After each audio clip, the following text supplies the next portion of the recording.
Nigeria, Ghana, and Cote d'Ivoire were at the World Cup in June. And these countries have one thing in common. And what is that? They are in danger of missing out in the Africa Cup of Nations next year. That is, if results from their last group games tomorrow will not favor them. All they need to do is to win their games, and of course they stand a chance of qualifying for the Nations Cup. But these countries are definitely in danger of missing out in that tournament. Remember, Nigeria are defending champions. Hello and welcome to Sports This Morning. I'm Cecilia Omorbe. First, the headlines. Well, Coach Stephen Keshi will have to tinker with his regular selections this time around owing to the absence of two key players. He's definitely facing selection headache there. Also on the program, the English FA is taking a bold step in the fight against FIFA's reforms. And why are they doing this? They're actually calling on all European countries to boycott the 2018 World Cup in Russia. A tough one. And in baseball, of course, Giancarlo Stanton has agreed to sign, agrees to richest contract in the U.S. sports history. Is actually signing $325 million over 13 years period. That's the highest in U.S. sports history.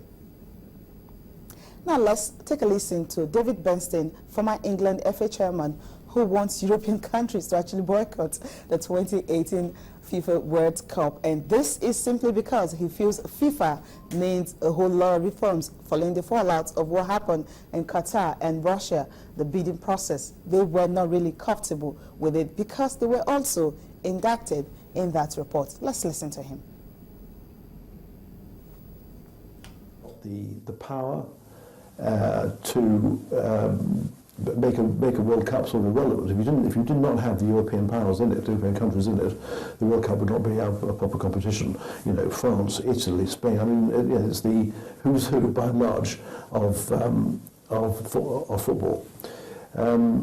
So I think that England on its own can't be effective. I wouldn't have done it. I wouldn't ask the FA now to try and do something unilaterally. But what I would do is, if I was at the FA, I would be, one way or another, speaking both to UEFA and to individual countries to really ascertain whether there's an appetite to do something.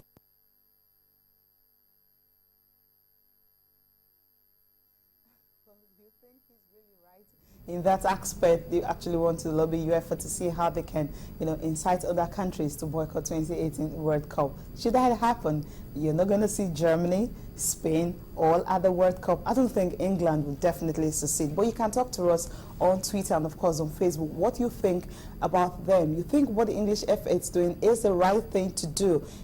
Just they're actually trying to see how FIFA can reform its own body. What do you think? England really have a role to play in that, and what they're actually calling for, will it be the right thing for them to do? Well, you can talk to us on Twitter and of course on Facebook. You have it on your screen, Facebook, and also my own Twitter handle. You can talk to us on this, what you think about it. And of course the Super Eagles are playing South Africa tomorrow at the Uyo Stadium. Of course it's going to be a big game because Super Eagles really need to win this one to stand a chance of qualifying for the Nations Cup next year. And of course, what do you think? How many goals do you think Nigeria will score to get a ticket to Equatorial Guinea? That's the host for the Nations Cup next year. You talk to us on Twitter and of course on Facebook. And trust us, you will be heard because we'll get to read your tweets and of course your comments on Facebook and on Twitter. Now for Super Eagles, let's talk about the Super Eagles now. Stephen Keshi is facing selection headache simply because some players will not be in that game. Godfrey Obabuna picked up 2 yellow cards, and of course tomorrow he will not be available.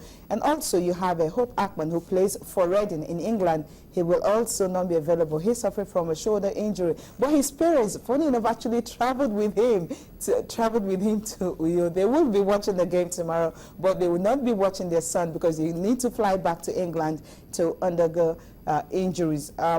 Chinasa Iboyin will be joining me much later on the program to actually talk about this, what he feels Stephen Keshi should do, because Stephen Keshi actually said he would have loved to have his regular players and stick with the team that won him the game against Congo in faraway Port Noir. But with these players not there, he would need to actually bring in some players he may really not want to bring in because of what happened to these two key players. Chinasa will be joining me now to discuss these and also what he will do, well, for what he feels Keshi should do to actually get a result tomorrow. And of course, Chinasa, welcome. How are you doing, Cecilia? Thank you. Looking really good. Thank you, and thank you for coming. Of course, I will come every week. Stephen Keshi, Bafana, that's what we're looking at right now.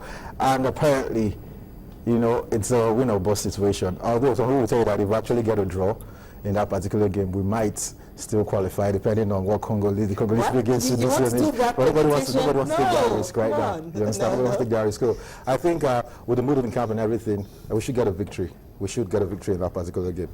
Will you be watching the game tomorrow? Yes, I'll be leaving for Uyo maybe immediately after the show because I have to be there and yeah, support the Fuegos. Austin also will be talking live from there, and of course it will definitely give us situation reports what we are expecting against Uyo, against Bafana in Uyo tomorrow. But the good news is, apart from those two key players, I think that's the only problem Keshi is actually facing. All other players are fit, and of course, according to reports, they had a training session about 2 hours yesterday to have a feel of the pitch, and of course the fans were really happy. It's been glowing reports about the pitch. You know, the players have come out to say everything about the pitch. You know, how they enjoy it, how's the best in the country right now, and everything. Yeah. So I think the mood in the camp is right. The ambience is good. You know, they've done the hard part, which was going away at Port Noir and in Congo to get a victory. They've done that. So right now it's a relaxed atmosphere. But you know, sometimes I just hope they won't get too relaxed and forget that they actually have a job to accomplish. We saw it when we qualified for the World Cup. After we had beaten Ethiopia away from home, the game in Carabao, we almost took it for granted, you know, because we already gotten a 2-1 victory away from home. So I think we would have learned from that. It's not yet a huru until the final whistle. Then we can celebrate properly. Yeah, that's it. We can really celebrate properly. But some quarters, you know, are actually saying that even if Keshi qualifies for the Nations Cup, Nigeria really needs let's qualify. Let's qualify. Let's come on, why not stick with him? Because actually he is the best we have right now. And of course, bringing in foreign coach may not really help. And look at South Africa, for example, Sheikh Mashaba, you know, that's the man who came in and everyone never expected that he will be able to do what he has done with South Africa. South Africa qualifying with a game to spare with their own indigenous They've actually won the group. Yes. You know, it's not just about qualification, they've actually won the group. So whatever the outcome of the result today, they will still top the group. You know, so that's a very big deal in a group that has African champions, a team that they like, we are their boogie team. Yes. Their boogie team. They've actually not been able to get victories against us when it comes to competitive games. So apparently, Sheikh Basaba, big one for him. You know, Ingersund didn't really do well as coach of South Africa. He was given a lot of time. You know, they showed patience with him, and apparently when they found out that he wasn't going to turn it around, they brought in Sheikh Mashaba, and things are now working for the South Africans. So I definitely think Stephen Keshi, you know what? Let's qualify for the Nations Cup first, because I'm sure it will be. We can write a whole book about what will happen after qualification for the Nations Cup. If Keshi will take us or if he shouldn't take us. Of course, the jury will be out on that particular one. And I wouldn't say anything I want to say. Let's qualify for the Nations Cup, then we can talk about it. Well, someone definitely has something to say. I'm talking about Yemi Kuko, football administrator. Let's just listen to him, what he feels about Stephen Keshi, or rather about indigenous coaches remaining as coaches of the different national teams at different level in Nigeria. Between 1990 and 1996, Nigeria chunked out a pool of excellent football players. Some of them have become coaches. They have their UEFA Pro B license. Some are UEFA Pro A. All we needed to do was to create a strategy, create a policy to assimilate these people, bring them onto the technical department of the Nigerian Football Federation, give them all the needed tools to be able to rub minds with other people from other parts of the world, and then encourage them to take the destiny of Nigerian football into their hands. And then from there, you start to give them the chance. Create a situation where we can have a demand, supply, and conduit role for each and every one of them. I mean, I'll give you an instance. Jose Pekerman did this with Argentina a couple of years ago, and we've seen chunk of Argentine players all over Europe, all over the world, playing excellent football. And so that is exactly what we need to do. So when you look at someone like Amokachi, Keshi, Siasia, even Olise, that is like a pundit with a TV instead of being on the bench, and Mutu Adepoju, all of them, name it. Amunike is also there. and this other guy that just won the U17, Manu Garba, encourage them. They're younger people. They can bring in new ideas. They can bring new authority into the game, and then from there we can move on.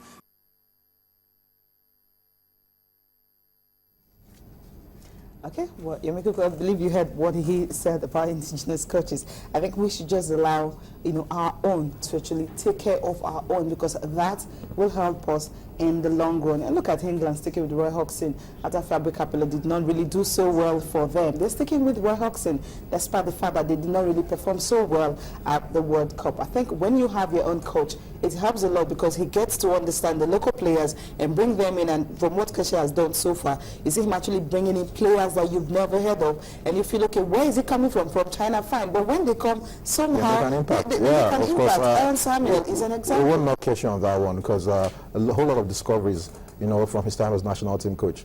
Start from Sunday Mba, Juan Oshaniwa, to Aaron Samuel and some other players that you still get to hear about. So he knows how to do his things. Apparently, a lot of people might not like his methods. He say he's not technically sound and all whatnot. When he was asked there the last time, when a Magic Pinnick board came into power, they said they would be taking more refresher courses, and that's what I've been campaigning for a long time. While he's still coach of the national team currently, because he is, can also take him for refresher courses. Get to make him more exposed to new coaching methods and the technicality and how to apply tactics when it comes to certain games. Because apparently he has something working for him now, which is he has the backup. The players, he has their backing. Yes. The players love him, they play for him, which is very important for any coach. And so if you add that to maybe getting refresher courses, him getting more exposed, getting better at applying tactics into a match, reading a match, and all other things, technical aspect of the game, then I think we might just let him be. But like I said, this is a very sensitive issue. Let me pick your brain on this one. You talked about tactics and all that. But what he did against Congo, removing Emmanuel Menike and Aaron Samuel came in, and he was the one who actually gave us the winning goal. What do you think about that? Yeah, like I said, it's part of it, but he could always get better. Okay. Because it's not just one game. Lots of games, we've seen a whole lot of things happen throughout the qualifiers during the World Cup. Keshi can always get better, and everybody can get better. So I think he should be sent for refresher courses after the tournament. If we're still going to stick with him, he should be sent for refresher courses, because look at his scorecard, whether you like it or not. If he qualifies for the Nations Cup, he's qualified for the World Cup, he's won the Nations Cup, he's gone to the Chan, he came third place. Come on, he has a sterling scorecard, whether we like it or not. Except you're bringing a coach that have also won European Championships, or maybe the US will Keshi is doing himself a whole lot of favor right now. If he qualifies for the Nations Cup, then he will be back, with the bargaining chip, with the one power. Yeah, definitely.